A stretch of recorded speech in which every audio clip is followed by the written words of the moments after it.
ವಿಚಾರದಲ್ಲಿ ನೋಡಿ ಸರ್, ನಾನು ಎಲ್ಲರಿಗೂ ಒಂದೇ ಮನವಿಯನ್ನ ಮಾಡ್ತೀನಿ.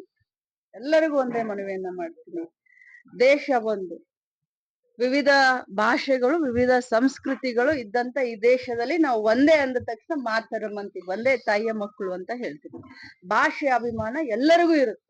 ನಮ್ಮ ಭಾಷೆ ನಮಗೆ ಅಭಿಮಾನ, ಇನ್ನೊಬ್ಬರ ಭಾಷೆ ಅವ್ರಿಗೆ ಅಭಿಮಾನ ಇರ್ಬೋದು. ಬಟ್ ಇದನ್ನ ರಾಜಕೀಯವಾಗಿ ನಾವ್ಯಾರು ಈ ಒಂದು ಸುಮಧುರವಾದಂತ ವಾತಾವರಣವನ್ನ ಯಾರು ಕೆಣಕೋಕೆ ಹೋಗ್ಬೇಡಿ. ಯಾರು ತಪ್ಪಿತಸ್ಥರಿದ್ದಾರೆ ಸರ್ಕಾರ ಖಂಡಿತವಾಗ್ಲೂ ಅವ್ರ ಮೇಲೆ ಕಠಿಣ ಕ್ರಮವನ್ನ ತೆಗೆದುಕೊಳ್ಳಿ.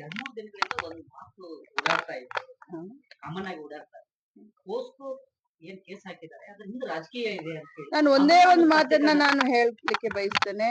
ಇದರಲ್ಲಿ ಸ್ಥಳೀಯ ಸಿಪಿಐ ಅವರು ತಮ್ಮ ಕರ್ತವ್ಯವನ್ನ ನಿಭಾಯಿಸುವುದರಲ್ಲಿ ವಿಫಲವಾಗಿದ್ದಾರೆ ಅಂತ ಹೇಳಿಕೆ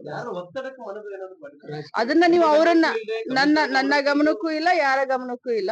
ಕಮಿಷನರ್ ಅವರು, ನಾನು, ಚನ್ನರಾಜ್ ಹಟ್ಟಿಹೊಳಿ MLC ಅವರು, ನಾವು ರಾತ್ರಿ 11 ಗಂಟೆವರೆಗೂ ಸತತವಾಗಿ ಸಂಪರ್ಕದಲ್ಲಿದ್ದು ಇದನ್ನ ನಾವು ಯಾವುದೇ ಒಂದು ಇದನ್ನ ನಾವು ವೇಗವಾಗಿ ಇದ್ರ ಬಗ್ಗೆ ನಾವು ಇದನ್ನ ತಗೊಳಕ್ ಬರೋದಿಲ್ಲ. ಕುಲಂಕಷವಾಗಿ ನಾವು ಇದನ್ನ ಚರ್ಚೆ ಮಾಡಿ ಇದ್ರ ಬಗ್ಗೆ ಡಿಸಿಷನ್ ತಗೊಳ್ಬೇಕು. ಯಾರು ತಪ್ಪಿತಸ್ಥರಿದ್ದಾರೆ ಅವ್ರ ವಿರುದ್ಧ ಕಠಿಣ ಶಿಕ್ಷೆ ಆಗ್ಬೇಕು ಅಂತ ಹೇಳಿದಂತ ಸಂದರ್ಭದಲ್ಲೂ ಕೂಡ ರಾತ್ರಿ 12 ಗಂಟೆಗೆ ಕೇಸ್ ಹಾಕ್ತಾರೆ ಅಂತಂದ್ರೆ ನಿಜವಾಗ್ಲೂ ಇದ್ರ ಬಗ್ಗೆ ನಾವು ಇದನ್ನ ತನಿಖೆಯನ್ನ ಮಾಡ್ತೀವಿ.